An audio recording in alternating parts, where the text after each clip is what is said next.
Hi! Within this lecture, we're gonna start learning about matrices.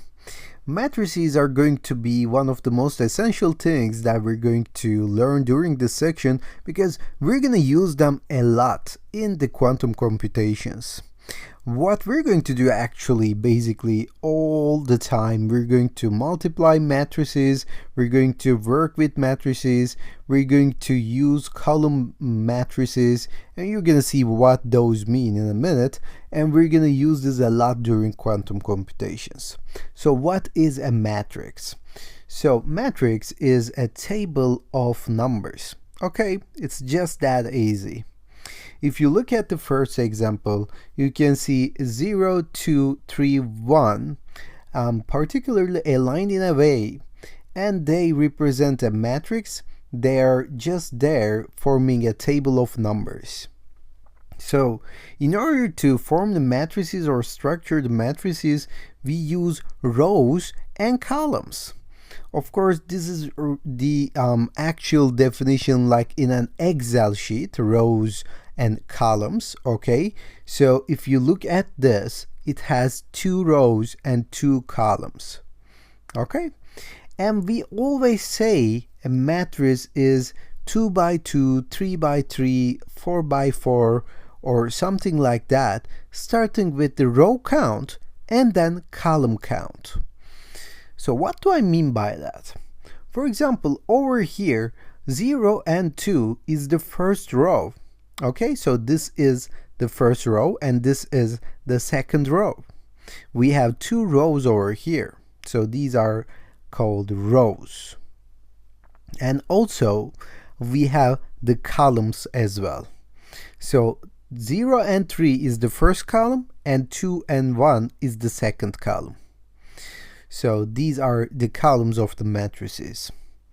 So if we're talking about this matrix has 2 rows and 2 columns, as you can see. Let me just put this down. So 2 rows and 2 columns. So we call this 2 by 2 matrix. Okay, and we always start with rows. So rows by columns.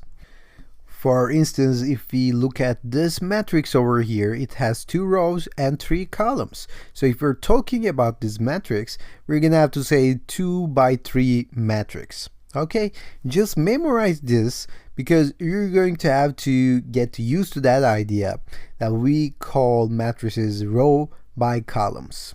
Okay, and at the left hand side on the downside, you can see this is a 3 by 3 column matrix.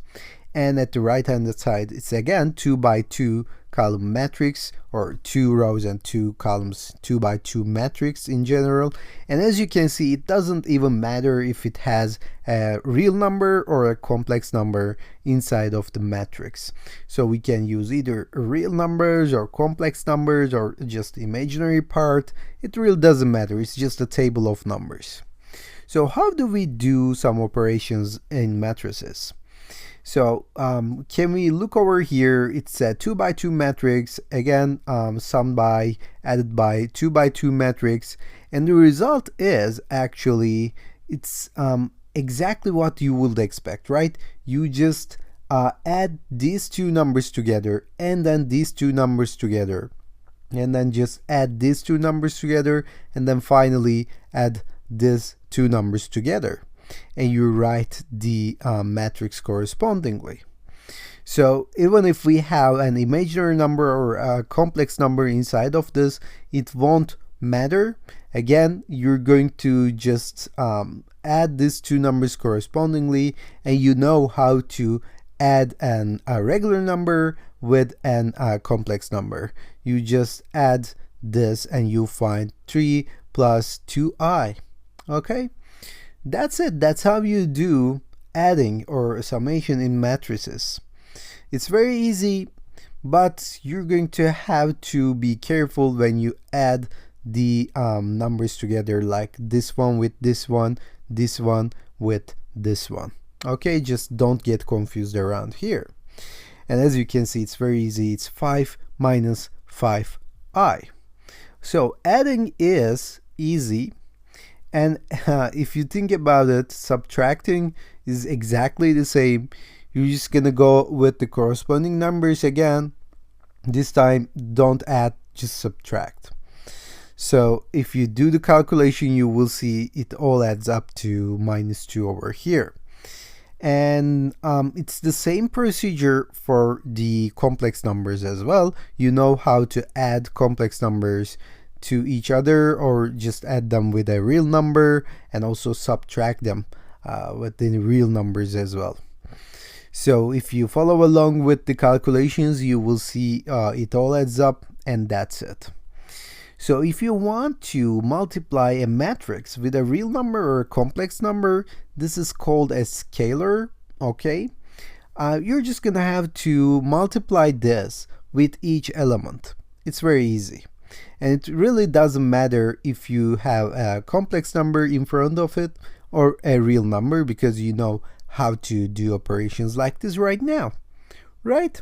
So for example, over here we have 1 plus 2i, and you're gonna have to just multiply it with each number. Now again, this is called a scalar, okay? Of course, this is different than multiplying a matrix with a matrix. It's just a regular number, or a regular complex number. But it's very easy. If you follow along with this one, you're gonna have to see this is just multiplying a scalar with all the corresponding numbers. And I believe the multiplying a matrix with another matrix is one of the most important things that we should learn for the quantum computations, because that's all we do in quantum computing. You're gonna see why I'm talking like that. And here it goes. As you can see, this is an example of multiplying a matrix with another matrix, and it's a little bit complex than what you would think. Maybe you have actually seen this before in college or in high school. Most probably you forget about it if you don't use it in real life, okay? And we're gonna see how it goes right now.